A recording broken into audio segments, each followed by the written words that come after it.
Deze week was het tijd voor de allereerste editie van het Kids Zomerfestival in Leunen. Zo'n 150 kinderen genoten 2 dagen lang van verschillende activiteiten op en rondom sportpark Het Klaverblad. Freek Tonen kijkt namens de organisatie terug op een geslaagd evenement. We boffen natuurlijk ontzettend met het weer. Dat is het enige wat we niet kunnen organiseren. En dat is eigenlijk geweldig. Ik denk zelfs al aan de warme kant voor de kinderen. Maar we hebben gelukkig veel verkoeling vanmiddag met de sport- en spellenmiddag. Dus de kids vermaken zich super. Ja, de sport- en spellenmiddag, de afsluiter van het tweedaagse feest. Wat kun je vertellen over de rest van het programma? Hoe is het begonnen gisteren? Ja, we zijn begonnen gisteren met een startspel waarin ze erachter kwamen in welke groep ze zaten. En met die groepen zijn ze vervolgens hutten gaan bouwen, vlaggen gaan maken en jel gaan verzinnen en van allerlei dat soort activiteiten.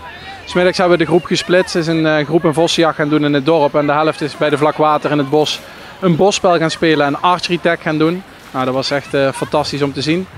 Vanmorgen hebben we weer de groep gesplitst met een creatieve ochtend hier voor de kleinere kinderen. Waarbij ook de peuters zijn aangesloten. Dus dat vind ik ook wel mooi dat de kinderen van 2 tot 4 hier ook al welkom waren.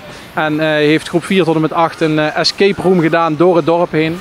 Ja, en zoals je al zei, de afsluiting vanmiddag met de sport- en spellenmiddag. Ja, en ik zie heel veel kinderen. Hoeveel zijn er? En blijkbaar was er heel veel animo.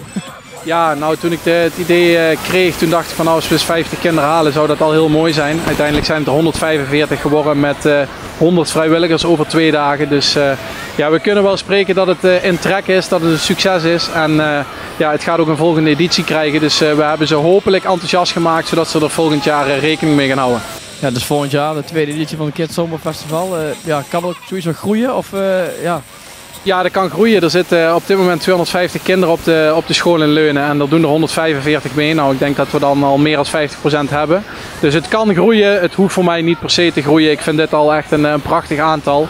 Maar ja, we zijn er zo enthousiast van geraakt dat we het zeker volgend jaar weer gaan organiseren. En wel of niet groeien, dat zien we dan vanzelf. Ja, en voor jouzelf, is het vermoeiend?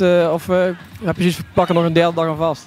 Nee, het is goed dat het om 3:30 vanmiddag dat de kinderen naar huis gaan. Dat wij heel veel materialen die we gekocht en geleend hebben terug kunnen gaan brengen.